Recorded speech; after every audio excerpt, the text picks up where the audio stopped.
Hello everyone, welcome back in GSPP YouTube channel. In a earlier lecture, we discussed about tissue, what is tissue, type of tissue, and type of connective tissue, and type of epithelial tissue, and function of tissue and location of tissue. Now we are continue with the connective tissue, and after that, connective tissue, adipose tissue, brown tissue, membranes, and glands. Right. So. Uh, first we have a connective tissue. It is the most abundant tissue in the body. Connective tissue क्या है, हमारी humans body में most abundant, सबसे ज़्यादा जो present होता है वो कनेक्टिव टिश्यू होता है. कनेक्टिव टिश्यू में हमारा है किस किस चीज़ों से, हमारा ब्लड हो गया, लिगामेंट हो गया, हमारी बोन्स हो गई, ये सारी चीज़ें हमारी किससे मेडअप होती है, हमारे कनेक्टिव टिश्यू से. सो लार्ज अमाउंट में, अबंडेंस मात्रा में कौन सा टिश्यू प्रेजेंट होता है ह्यूमन बॉडी के अंदर? Connective tissue. लिगामेंट है, आपके टेंडोन्स है, बोन्स है, ज्वाइंट है, आपका ब्लड है, ये सब किससे मेडअप हुआ है, आपका किससे फॉर्म हुआ है? कनेक्टिव टिश्यू से. सो ब्लड इटसेल्फ एक कनेक्टिव टिश्यू है. And connective tissue it is the most abundance in the body, made up of cells like fibroblast. अब इसके अंदर जो सेल्स होते हैं ये जल्दी जल्दी क्या करता है? ग्रोथ एंड डेवलपमेंट करता है, जिसकी वजह से ह्यूमन बॉडी जब एट दी टाइम जब बेबी का जन्म होता है तो 2.5 kg से 3 kg के आसपास का होता है. और लेकिन उसकी जैसे जैसे ग्रोथ एंड डेवलपमेंट होती है, वेट का भी होता है, साथ में फिजिकली एंड मेंटली भी ग्रोथ होता है. मतलब फाइब्रोब्लास्ट क्या होता है? फाइब्रोब्लास्ट में क्या होता है, एक टिश्यू से आपका मल्टीप्लिकेशन होता है. सेल्स का जो मल्टीप्लिकेशन है फाइबर का, वो इसमें फास्ट होता है फाइब्रोब्लास्ट में. और just minute, where is it?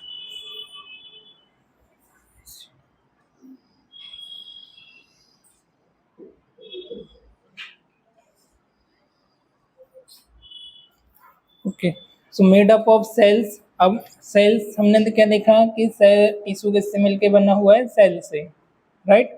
तो अब इसमें कौन कौन से सेल से मिलके बना हुआ है? तो made up of cells like fibroblast. Fibroblast cells हो गया, फैट सेल्स हो गया, मैक्रोफेजेस हो गया, ल्यूकोसाइट और मास्ट सेल. कौन कौन से सेल से मिलके बनना है? रिपीट करो मेरे साथ. Fibroblast, fat cells, macrophages, leucocyte और मास्ट सेल या मास्ट सेल. तो ये सारे सेल से मिलकर क्या बना है हमारा? Connective tissue. जैसे नाम से क्लियर हो रहा है, कनेक्टिव टिश्यू. कनेक्टिव टिश्यू क्या करता है? एक टिश्यू को बहुत सारे टिश्यू से कनेक्ट करता है, एक सेल्स को बहुत सारे सेल्स से कनेक्ट करता है, और बॉडी के जितने भी मेजर ऑर्गन्स हैं उनको, हमारे स्केलेटल सिस्टम को पूरा एक फ्रेमवर्क देता है. अब इसके अंदर क्या क्या चीज़ें आती हैं? इसका माइक्रोस्कोपिक स्ट्रक्चर कुछ इस तरीके का हमको दिखाई देता है, जिसमें हमारे न्यूट्रोफिल्स आते हैं, बेसोफिल्स हो गया, इसेनोफिल्स हो गया, इलास्टिक फाइबर हो गए, कोलेजन फाइबर है, फैट सेल है, मास्ट सेल है और मैक्रोफेजेस है. न्यूट्रोफिल्स क्या होते हैं? न्यूट्रोफिल्स है, बेसोफिल्स है, ये सारी चीज़ें. ल्यूकोसाइट हमारे डिफेंस मैकेनिज्म में बॉडी को पैथोजन, बैक्टीरिया, वायरस से प्रोटेक्ट करने में हमारी हेल्प करते हैं. इलास्टिक फाइबर जो होते हैं मसल्स को एक टेंसाइल मीन्स उसको स्ट्रेचुअल बनाते हैं, जैसे आप जीन्स वेयर करते हो, स्ट्रेचुअल जीन्स पहनते हो, सिमिलरली इसमें फाइबर होते हैं जो क्या करते हैं? स्किन को स्ट्रेचुअल बनाते हैं. कोलेजन फाइबर हो गया, इलास्टिक फाइबर हो गया, और सेल्स होते हैं, फैट सेल हो गया, मास्ट सेल हो गया. तो जितना हमारी बॉडी फैटी होती है, पफिनेस होता है, फैट सेल्स हो गया, ये मास्ट सेल हो गए, ये ज़्यादा प्रेजेंट होते हैं. फाइब्रोब्लास्ट क्या है? जैसे अभी मैंने पूछा था, they are the large cell with the irregular process manufacture collagen and elastic fibre and matrix of extra cellular matrix. अब इसमें क्या होता है, किस तरीके से बना है? Cells with the irregular process manufacture collagen fibre and elastic fibre. तो किसमें क्या कौन कौन सा फाइबर होता है? Collagen and elastic fibre. And matrix of extra cellular, मतलब मैट्रिक्स मीन्स की जो जेली लाइक स्ट्रक्चर होती है, सेल्स के सराउंडिंग स्ट्रक्चर होती है, उसको क्या बोला जाता है? Matrix and extra cellular material. अब इसका फंक्शन क्या होता है? Active in the tissue repair. अब आपको फ्रैक्चर हो गया, कट हो गया, इंजुरी हो गई, टीयर हो गया, तो क्या करता है? उसको रिपेयर करने में रिस्पॉन्सिबल होता है. आपको यहाँ पे कोई भी इंजुरी हो गई, कट हो गया, बर्न हो गया, इनकेस है ना, फ्रैक्चर हो गया, टीयर हो गया, तो उसको हील करता है. हीलिंग के लिए यूजुअली कितना टाइम लगता है? ये डिपेंड करता है कि कितने लेवल का आपको इंजुरी हुई है. तो 12 से 15 दिन में नॉर्मली हो जाता है. बोन का फ्रैक्चर हुआ है तो 1 मंथ, 2 मंथ, इवन 3 मंथ भी लगता है. तो कितना ब्रेक डाउन हुआ उस पर डिपेंड करता है. तो बॉडी इटसेल्फ, हमको कुछ भी होता है, कफ, कोल्ड, सर्दी, खांसी, फीवर है, तो बॉडी इटसेल्फ क्या करती है? उसको पहले तो प्रोटेक्ट करती है, जब यदि हो गया पहले डिफेंस करती है, उसे होने से रोकती है. इनकेस हो गया तो इटसेल्फ खुद से ही उसको हील करना शुरू कर देती है. तो बॉडी खुद खुद से हील करती है जितना पॉसिबल होता है. लेकिन जब पॉसिबल नहीं होता है फिर हमको एक्सटर्नल एंटीबायोटिक्स हो गया, मेडिकेशन हो गया, वो हमको लेनी होती है। तो टाइम के साथ क्या होता है, बॉडी इटसेल्फ फील करती है, तो हमको प्रॉपर रेस्ट एंड स्लीप चाहिए और प्रॉपर हमको हाइड्रेशन चाहिए, न्यूट्रिएंट फूड चाहिए, जिससे कि बॉडी हमारी खुद को हील करती।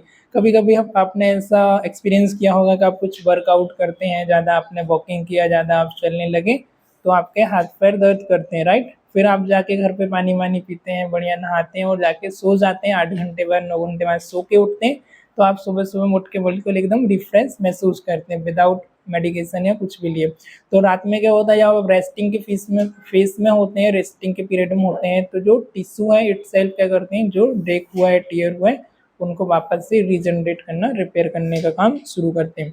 फैट सेल क्या होता है, ऑल्सो नोन एज एडिपोसाइट। लिख लो, फैट सेल को एडिपोसाइट के नाम से भी जाना जाता है। जैसे आपका एक निकनेम होता है आपका, और मेरे दो नेम है, एक ऑफिशियल जो नाम है डॉक्यूमेंट पे वो है देवाशीष, मेरा निकनेम है देवेश। तो ऐसे ही इसका निकनेम क्या है, फैट सेल का एडिपोसाइट, ठीक है। तो इसका भी निकनेम है, तो आपको दोनों नेम याद रखना है। These cell occur singly in or in group in many type of connective tissue and especially abundant in the adipose tissue।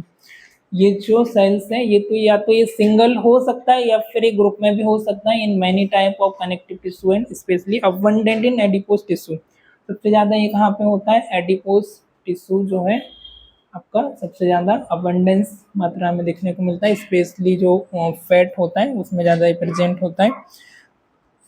Macrophages क्या होते हैं, जो अभी हमने स्ट्रक्चर में देखा, These are large irregular shaped cell with granules in the cytoplasm। ये आपके लार्ज और इरेगुलर साइज का शेप होता है macrophages. important part of the body defense mechanism because they are actively phagocyte engulfing and digesting the cell debris, bacteria and other foreign bodies। इसका क्या role होता है, इंपॉर्टेंस क्या इसका पार्ट होता है, डिफेंस मैकेनिज्म में वर्क करता है, आपकी बॉडी को, आपके सेल और टिश्यू को बैक्टीरिया वायरस से प्रोटेक्ट करता है। और इसका क्या रोल होता है, बैक्टीरिया वायरस को प्रोटेक्ट करता है। साथ ही साथ इसमें कौन कौन से मैकेनिज्म होता है डिफेंस मैकेनिज्म में, आपका एक्टिवली फेगोसाइट हो गया। फेगोसाइट क्या करता है, बैक्टीरिया वायरस को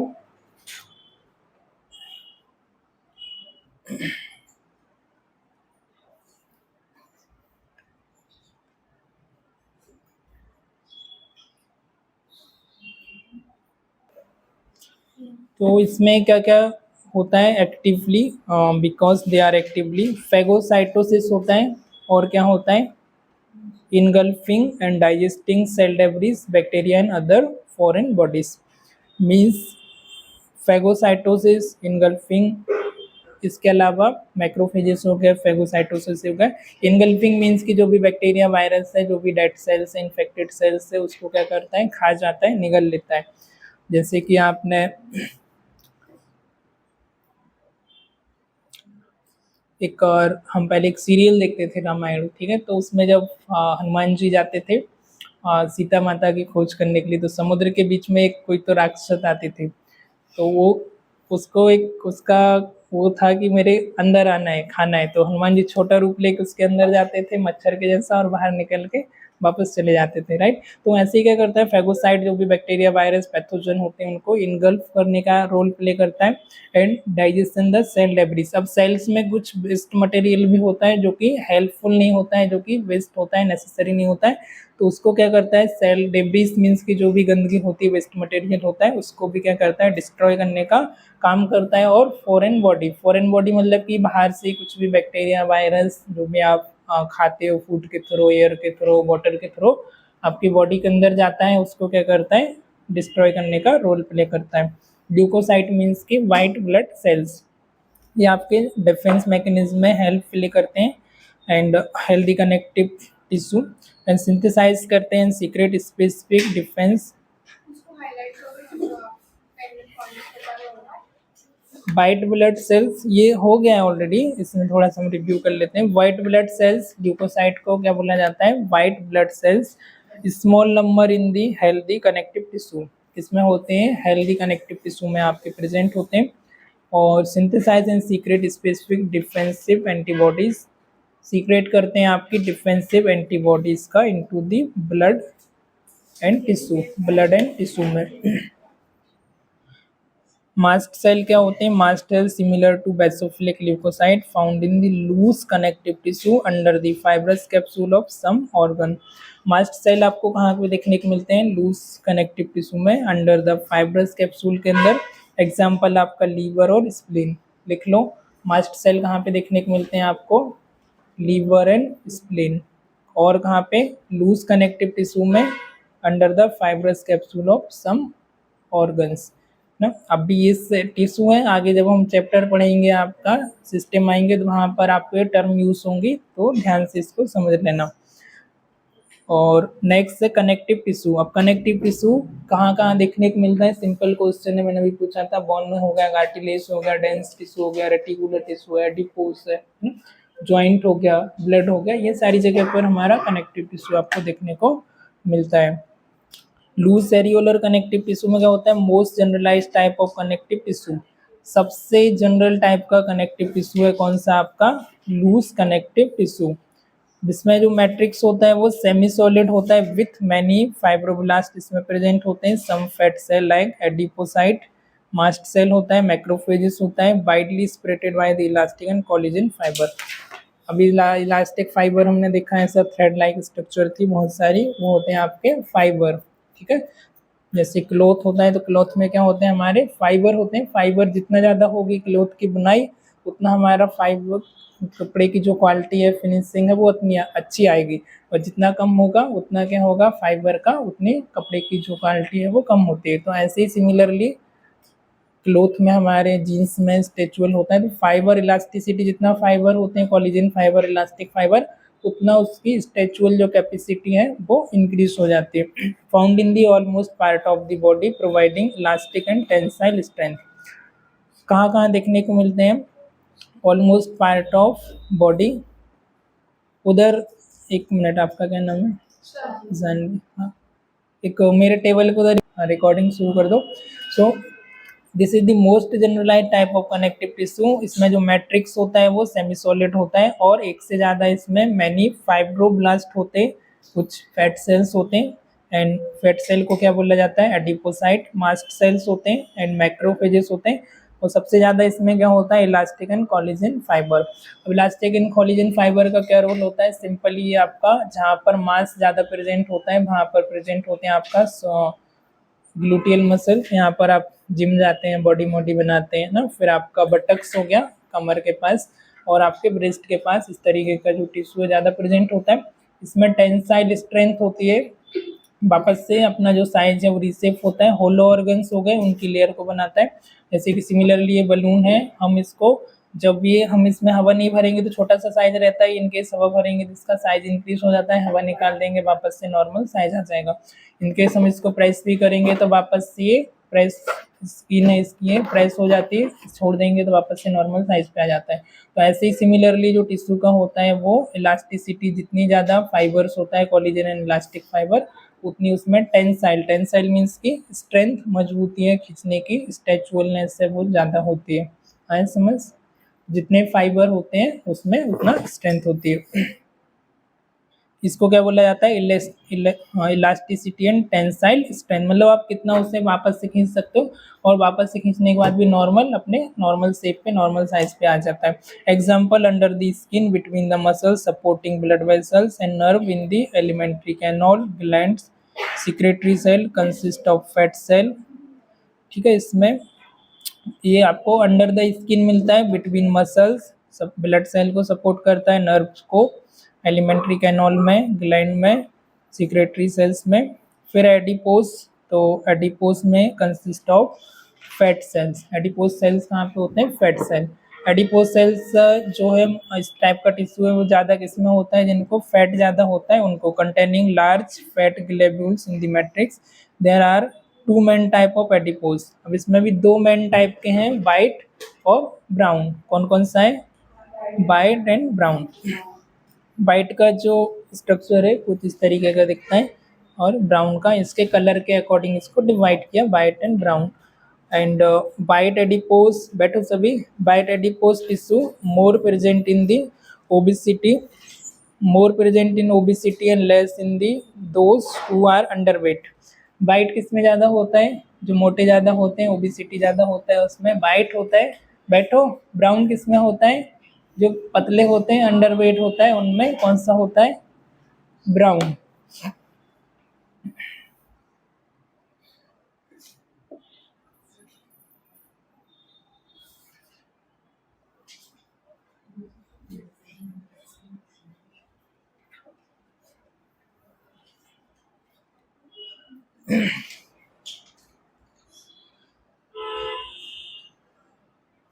ठीक है, तो white more present in the obesity.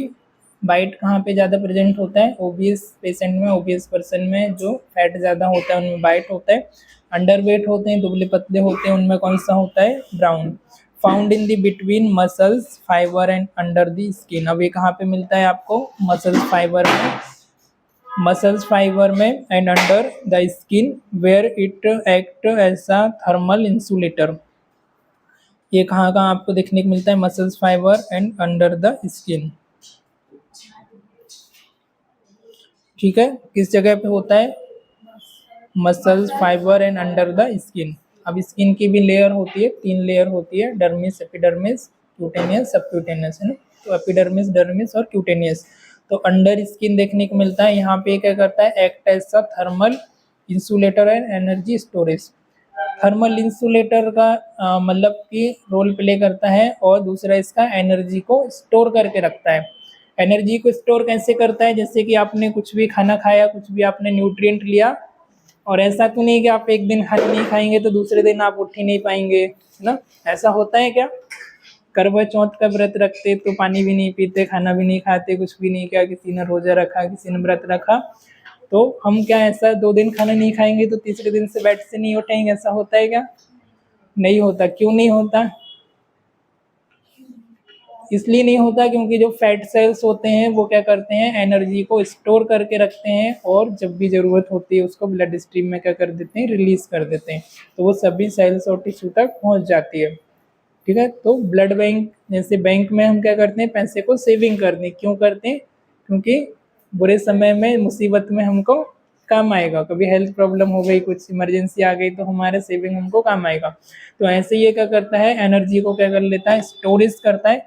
Thermal insulator means, ध्यान से सुनो इधर, थर्मल इंसुलेटर मीन्स जब आप एक्टिविटी करते हैं, एक्सरसाइज करते हैं, वॉकिंग वगैरह करते हैं, जिम जाते हैं, स्ट्रेच करते हैं, वर्कआउट करते हैं, सुबह सुबह उठ के आप स्वेटर भी नहीं पहने होते हैं, है ना, तो क्या होता है? आपको स्वेटिंग होना शुरू हो जाती है। क्यों होता है? वहाँ पर कौन सा सेल होता है? Thermal insulator. White adipose tissue जो क्या करता है? थर्मल को, एनर्जी को क्या करता है? हीट को प्रोड्यूस करता है, जिसकी वजह से जैसे आप वर्कआउट करते हैं तो आपको हीट प्रोड्यूस होती है, आपको स्वेटिंग होना, गर्मी लगना शुरू हो जाती है। भले ही कितनी भी ठंडी पड़ रही हो, सुबह उठ के 2 किलोमीटर दौड़ लगा दो, स्वेटर मोइटर निकाल के फेंक दोगे, ठंडी नहीं लगेगी, राइट। तो अभी किस जगह पे होता है? Deeper layer of skin, buttocks, breast और अराउंड द किडनी। कहाँ कहाँ पे होता है ये? Deeper layer of skin, skin की डीपर लेयर मीन्स की क्यूटेनियस, एंड बटक्स पर हमारी, जहाँ पे हम आईएम इंजेक्शन लगाते हैं, ब्रेस्ट पर और किडनी पर। लिख लिया? कहाँ कहाँ पे प्रेजेंट होता है?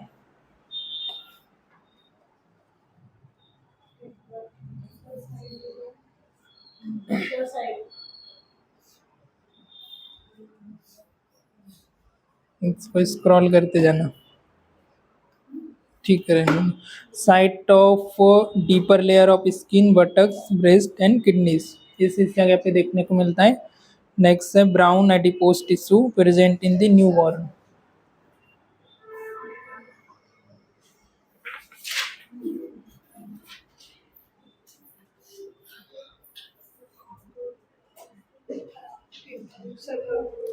बाइट एडिपोज टिश्यू क्या याद रखना है? सबसे ज़्यादा किसमें प्रेजेंट होता है? जो फैट पेशेंट होते हैं, मोटे पेशेंट होते हैं, ओबीस पेशेंट होते हैं उसमें, एंड लेस कम किसमें होता है? जो अंडरवेट होते हैं, ठीक है, दुबले पतले होते हैं उनमें कम होता है। और किस जगह पे मिलता है हमको? मसल्स फाइबर में under the skin, where it under the skin वहाँ पे कैसा एक्ट करता है, ऐसा इंसुलेटर। कैसा एक्ट करता है, ऐसा इंसुलेटर। इंसुलेट मतलब कि what is insulate, thermal insulator means कि हीट जनरेट करने का इसका रोल होता है और एनर्जी को स्टोर करता है। किस किस जगह लोकेशन क्या है इसका, deeper layer of skin, buttocks, breast और अराउंड द किडनीज। अब ब्राउन एडिपोज टिश्यू कहाँ पे प्रेजेंट होता है, इन दी न्यू बॉर्न। जो छोटे बच्चे होते हैं उनमें कौन सा होता है, ब्राउन। उनका कलर भी देखा होगा स्किन का, तो कलर भी उनका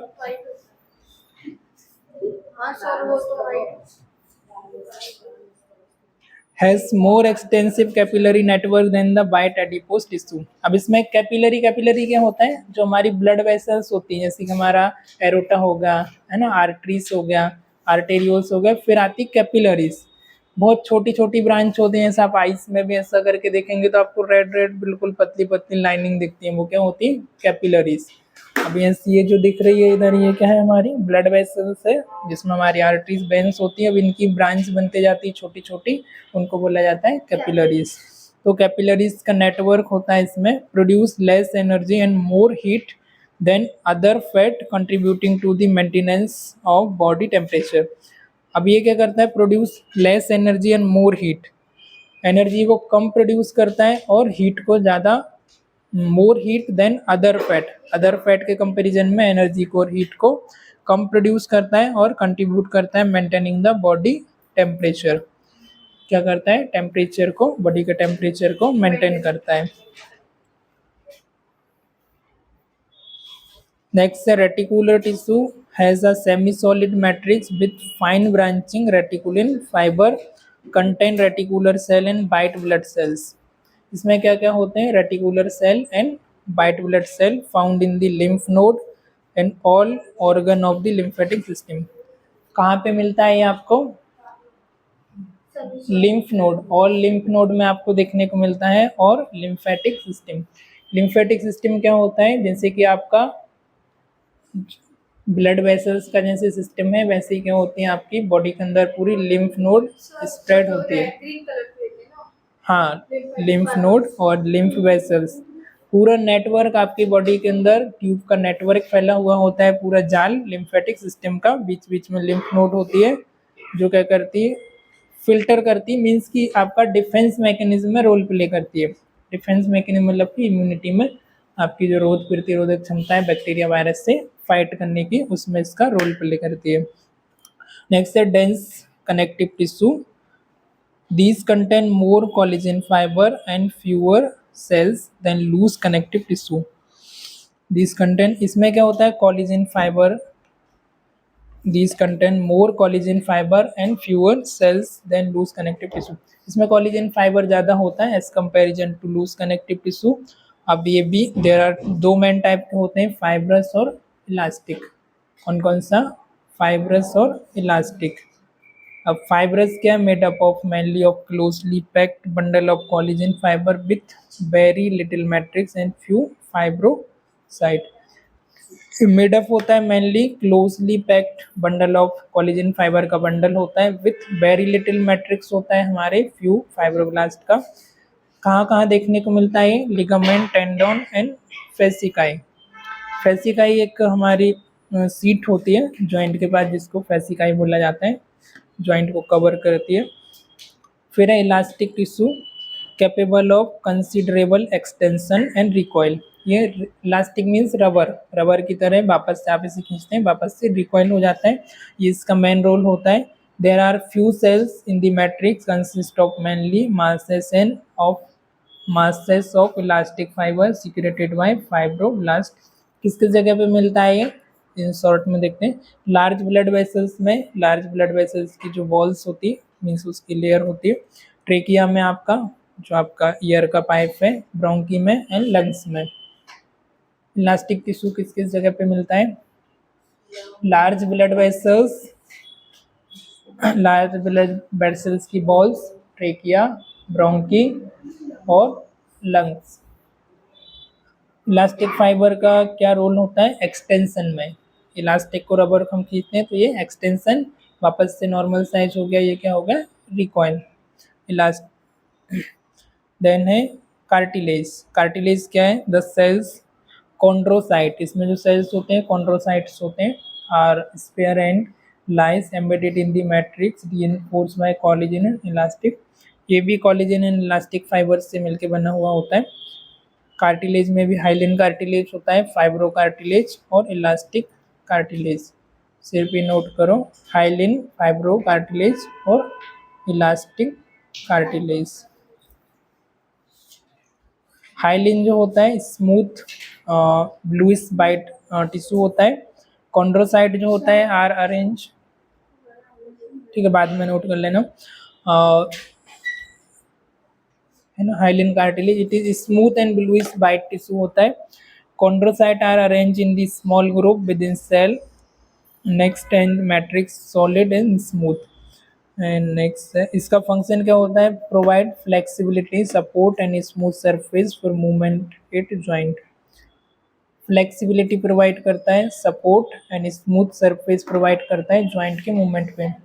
अब कोई भी दो जॉइंट है, जॉइंट आपस में हम मूव करेंगे तो वहाँ पे क्या होगा? फ्रिक्शन होगा। तो वहाँ पर क्या करता है? एक इलास्टिक प्रेजेंट होता है जिसकी वजह से वहाँ पर फ्रिक्शन को क्या करता है? वो फ्रिक्शन को रिड्यूस करता है। जैसे आपने यहाँ से एल्बो को एक्सटेंड किया, वापस से रिलैक्स किया, बेंड किया, एक्सटेंड किया, तो क्या होगा? यहाँ पर सिर्फ बोन आपस में टकराएंगे तो फ्रिक्शन होगा, आवाज़ आएगी। जैसे हम गाड़ी का ब्रेक लगाते क्या होता है? ऑयल नहीं तो आवाज़ आती। तो ऐसे एक सीट प्रोवाइड करता है जिसकी वजह से वहाँ पर स्मूथनेस होती है और आपका साइनोवियल फ्लूइड होता है, ऑयल होता है, जो कि फ्लेक्सिबिलिटी लुब्रिकेशन का रोल प्ले करता है। Fibrocartilage consists of dense masses of white collagen fiber in a matrix to that hyaline cartilage with the cell widely dispersed. Fibro means इसमें फाइबर ज़्यादा प्रेजेंट होते हैं, कोलेजन फाइबर और fibrocartilage. And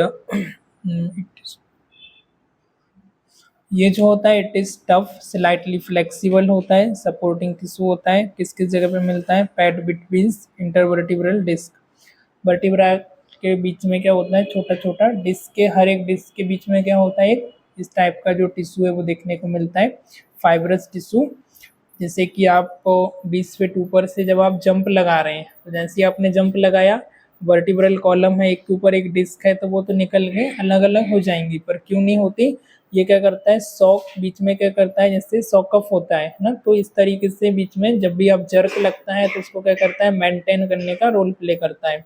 ये बोतल में फेंकूंगा नीचे से ऊपर तो क्या हो जाएगा? नीचे से डैमेज हो जाएगी, पर इसके नीचे कोई सॉफ्ट रबर इलास्टिक कुछ लगा है तो इस पर कोई भी इफेक्ट नहीं होगा। तो ऐसे दो बोतल लगी हुई है, दो मीन्स एक डिस्क है, उसके बीच में क्या करता है? इलास्टिक फाइबर वहाँ पे रोल प्ले करता है, उसको शॉक से, जंप लगने से रोकने का काम करता है, उसको प्रोटेक्ट करता है। तो कहाँ पे होता है? Intervertebral disc. कितनी वर्टिब्रल डिस्क होते हैं टोटल? 24। कितनी पेयर होती हैं? 24। ठीक है, तो 24 पेयर होती हैं छोटी छोटी आपकी वर्टिब्रल डिस्क, तो ईच डिस्क के बीच में प्रेजेंट होता है। और कहाँ पे होता है? Between the pubic bone, pubic symphysis. तो प्यूबिक सिम्फेसिस इस जगह पे जो है, ये प्यूबिक सिम्फेसिस है जो दोनों प्यूबिक बोन को जोड़ने का रोल प्ले करती है, this is called pubic symphysis. तो इसके बीच में प्रेजेंट होता है। अभी प्यूबिक सिम्फेसिस जब नॉर्मल बर्थ होता है तो इसके बीच में फाइबर होता है, जैसे कि इस तरीके से अटैच, इस तरीके से जुड़ा है। अब नॉर्मल जब डिलीवरी होती है तो फाइबर थोड़ा सा दूर हो जाता है, जिसके से बेबी को नॉर्मल